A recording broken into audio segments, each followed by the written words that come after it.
Marcus Johnson sat alone in his car, gripping the steering wheel so tightly that his knuckles turned white. The parking lot was almost empty. Inside the office building, the lights were already off. His coworkers had gone home hours ago. His phone buzzed with another notification. "We're sorry to inform you." He didn't even open the email. He already knew what it said. Another job application, another rejection. Marcus leaned back in his seat and laughed. Not because anything was funny, but because he was too exhausted to cry.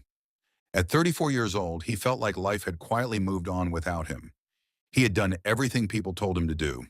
Graduate from college, work hard, stay loyal, keep your head down. But after his company downsized, 8 years of dedication disappeared with a 15-minute meeting in a cardboard box. For 6 months, Marcus searched for another job. Every morning began the same way. Coffee, laptop, applications, interviews, rejections. At first, friends encouraged him. "You'll find something soon." Then weeks became months. The phone stopped ringing. Texts became shorter. Even family members began asking questions that sounded more like judgments. "Have you thought about lowering your expectations? Maybe you're aiming too high. Maybe this is just how life is."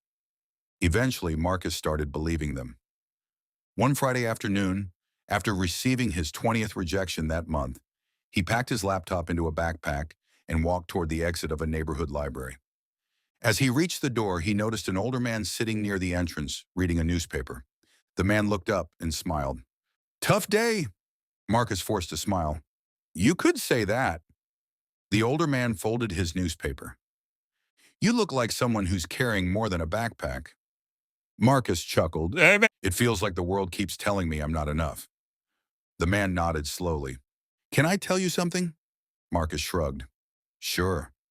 I coached high school track for 40 years. Marcus waited.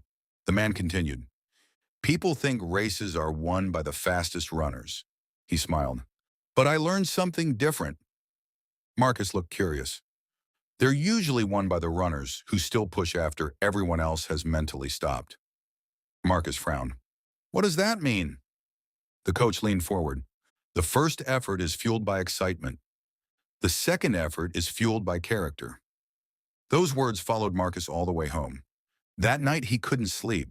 Instead of scrolling through social media like he usually did, he kept thinking about what the coach had said. The second effort, maybe that was what he had been missing. The next morning, Marcus made himself a promise. He would give one more serious effort, not because he felt confident, not because success was guaranteed, but because he refused to let quitting become his story. This time, he changed everything. Instead of sending the same generic resume to hundreds of companies, he researched each employer carefully. He rewrote every cover letter. He practiced interview questions on camera. He improved his LinkedIn profile. He reached out to former coworkers instead of waiting for opportunities to appear. Every evening, when he felt like giving up, he remembered the old coach's words. The second effort is fueled by character. The first week felt pointless. Nothing happened. The second week was even worse. More silence. More unanswered emails. More doubt. One afternoon, Marcus nearly closed his laptop for good. He whispered to himself, maybe everyone was right. Just then, his younger sister called. She asked how things were going. Marcus admitted the truth. "I don't think I have another rejection left in me." There was silence. Then she said something simple. "What if your breakthrough is hiding behind the next application?" Marcus sighed. "You really believe that?" "I believe you'll never know if you stop today."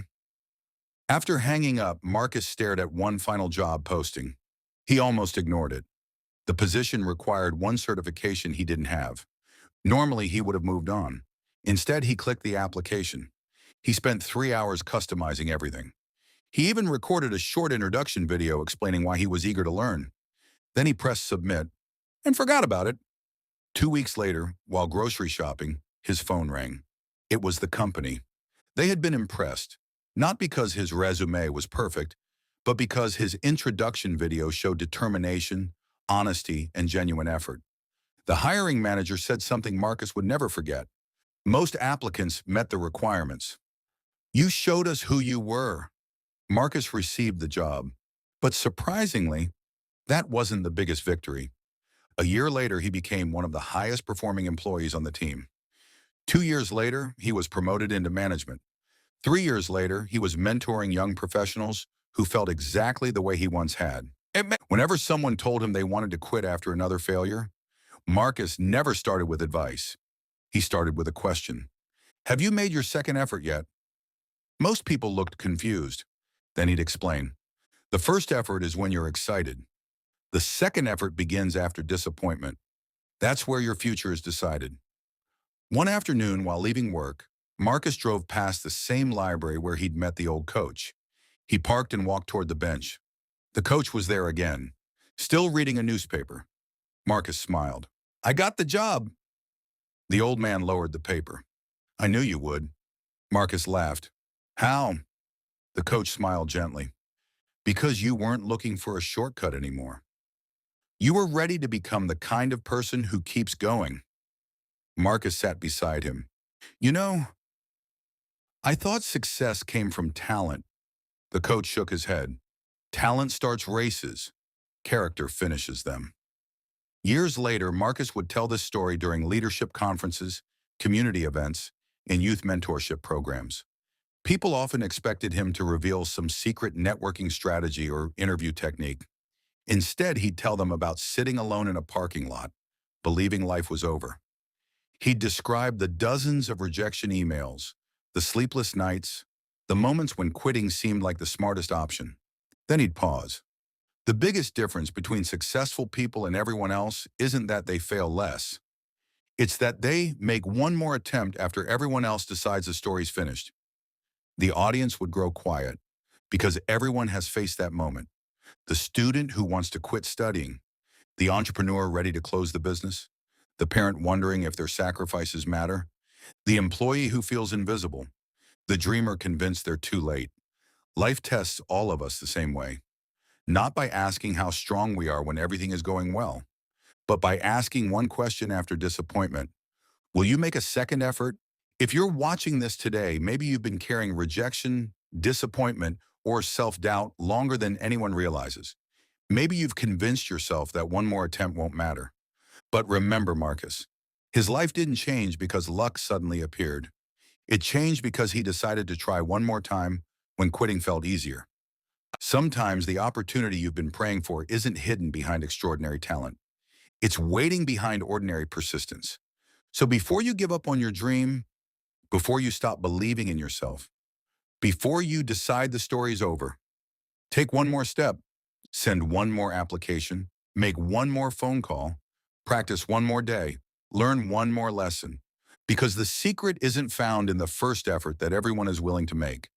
The secret is found in the second effort, the one that only a few people have the courage to give. And that second effort may be the very moment that changes your life forever.